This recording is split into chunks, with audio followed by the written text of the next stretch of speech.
नमस्कार। Super India news TV में आपका स्वागत है। मैं हूं राजेश आर्य।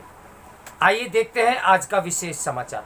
भारत की आवाज सुनने को उत्सुक है अब दुनिया। उभरती शक्ति के रूप में भारत को अपने अनुरूप विमर्श गढ़ने की आवश्यकता होगी, जिसकी पूर्ति में रायसीना डायलॉग सहायक सिद्ध होगा। इस समय पूरी दुनिया में उथल पुथल जारी है। कई ताकतें अपना प्रभाव बढ़ाने के लिए बेसब्र हुई जा रही हैं। हिंद प्रशांत में चीन इसका सबसे बड़ा उदाहरण है। यहां उसकी आक्रामकता ने कई देशों को परेशान किया हुआ है। इस क्षेत्र के लिए भले ही अस्थिरता एवं तनाव कोई नई बात न हो, लेकिन यूरोप जैसे अपेक्षाकृत स्थायित्व भरे क्षेत्र में भी इस समय युद्ध की आग भड़की हुई है। यहां यूक्रेन पर रूसी हमले ने दुनिया को एक तरह से दो फाड़ कर दिया। इस बदलते वैश्विक घटनाक्रम में अंतर्राष्ट्रीय संस्थाएं अपनी भूमिका के साथ न्याय नहीं कर पाई हैं। द्वितीय विश्व युद्ध के बाद जो विधि आधारित वैश्विक ढांचा बना था, उसे रूसी हमले से उपजी स्थिति ने खंड खंड कर दिया। कोविड महामारी के समय अंतर्राष्ट्रीय संस्थाओं की जिस नाकामी के दर्शन हुए थे, उनकी अक्षमता को इस युद्ध ने पूरी तरह उजागर करके रख दिया। यही कारण है कि दुनिया दो खेमों में बंटती दिख रही है। जब ये संस्थाएं किसी सहमति या संवाद की स्थिति बनाने में असफल रही, तब भारत दुनिया की कूटनीति का नया केंद्र बनता हुआ दिख रहा है। इसका अनुमान आप इस तथ्य से लगा सकते हैं कि यूक्रेन को लेकर जब अमेरिका और रूस एक दूसरे को आंखें दिखा रहे थे, उसी दौरान एक हफ्ते के भीतर अमेरिकी उपराष्ट्रीय सुरक्षा सलाहकार और रूसी विदेश मंत्री नई दिल्ली का दौरा कर चुके थे। बीते करीब 1-1.5 महीने में दुनिया के तमाम नेता और राजनयिक भारत का दौरा कर चुके हैं। यह उभरते हुए वैश्विक ढांचे में भारत की बढ़ती भूमिका का ही प्रमाण है। इसी पृष्ठभूमि में रायसीन डायलॉग के 7वें संस्करण का सफल आयोजन हुआ।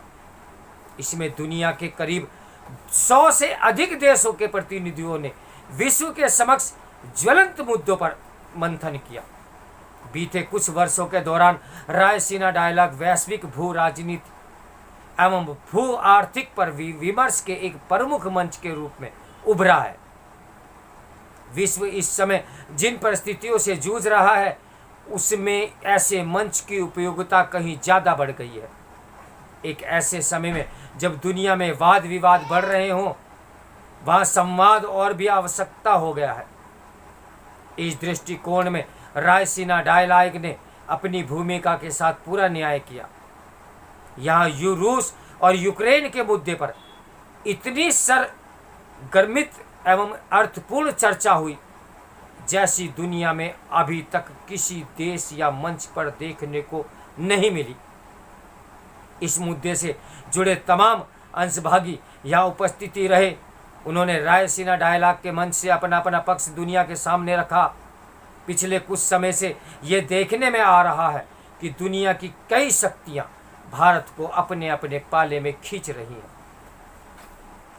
ऐसी स्थिति में भारत इन शक्तियों के साथ अपने समीकरण साधने में सफल रहा है। और अच्छी बात यह रही कि भारत ने तो पूरी तरह से किसी एक पाले में गया और न ही उसने तटस्थता जैसे कोई भाव अपनाया। वास्तव में भारत ने यही दर्शाया कि उसका दृष्टिकोण तटस्थ न होकर अपने हितों की पूर्ति करने में सक्षम देश का है। इस दौरान विदेश मंत्री एस जयशंकर ने मुखर होकर अंतर्राष्ट्रीय मंचों पर भारत का पक्ष रखा। रायसीना डायलॉग के मंच पर उन्होंने इसी निरंतरता को कायम रखा। विषय विशेषज्ञता एवं सफगोई के लिए विख्यात जयशंकर ने इस मंच से भी दुनिया को स्पष्ट संकेत दिया कि भारत का नजरिया अब क्या है। यूरोपीय प्रतिनिधियों द्वारा यूक्रेन के मामले में भारत के लिए रचे गए प्रश्नों के चक्रव्यूह को यानी व्यूह को विदेश मंत्री ने अपने अचूक तर्कों से ध्वस्त कर दिया। उन्होंने कहा कि भारत ने बार बार दोहराया है कि यूक्रेन पर हमला उचित नहीं और किसी भी विवाद का संवाद से ही समाधान तलाश जाना चाहिए।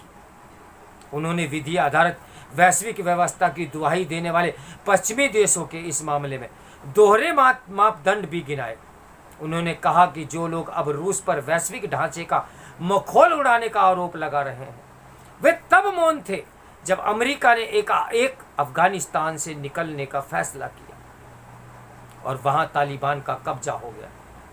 उन्होंने यहां तक कहा कि जब चीन भारत की सीमा पर अपना दुस्साहस दिखा रहा था तो पश्चिम ने बिना मांगी सलाह के तौर पर भारत को सुझाव दिया कि चीन से तनाव टालने के लिए वह उससे अपना व्यापार बढ़ाए।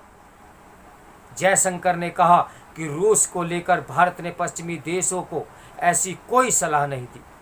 उन्होंने बहुत संतुलित ढंग से समझाया कि अंतर्राष्ट्रीय मामलों में संतुलित रवैया बहुत आवश्यक है। इसमें सभी को अपनी अपनी प्राथमिकताएं होती हैं। समस्या मुद्दों को अपनी अपनी नजरिए से देखने के कारण उत्पन्न होती है। इसमें कोई संदेह नहीं कि सशक्त होते भारत का नई आकार लेती विश्व व्यवस्था में कद भी उसी अनुपात से बढ़ रहा है। बीते दिनों भारत आए ब्रिटिश प्रधानमंत्री बोरिस जॉनसन ने भी ये कहा कि हिंद प्रशांत क्षेत्र दुनिया में आर्थिक वृद्धि की नई धुरी के रूप में उभरने वाला है, जिसमें भारत की भूमिका महत्वपूर्ण होगी। चीन के विकास के चरम अवस्था पर पहुंचने और कोविड से लड़खड़ाने के बाद भारत ही दुनिया की सबसे बड़ी और तेजी से वृद्धि करने वाला बड़ी अर्थव्यवस्था है। इसमें भारत की जिम्मेदारी और भी बड़ी है, जिसका वह निर्वहन करने से भी नहीं हिचक रहा। चाहे कोविड रोधी वैक्सीन के लिए गरीब देशों के समर्थन में आवाज़ बुलंद करना हो या यूक्रेन में युद्ध छिड़ने से गेहूं की वैश्विक किल्लत में अपनी ओर से आपूर्ति करने की पहल, भारत के इन कदमों की सराहना मिली है। कई देशों को भारत ने कोविड विरोधी टीका उपलब्ध कराया, मुश्किल में फंसे अफगानिस्तान को अनाज और दवाई मुहैया कराई, यहाँ तक कि चीनी कर्ज के चंगुल में फंसे आर्थिक संकट के शिकार श्रीलंका की मदद से भी पीछे नहीं रहा। ये सभी उदाहरण भारत को एक जिम्मेदार शक्ति के रूप में स्थापित करते हैं। भविष्य में भारत के इस उभार की कहानी को आगे बढ़ाने में विमर्श के अपने अनुरूप गढ़ने की आवश्यकता भी उतनी ही महत्वपूर्ण होगी।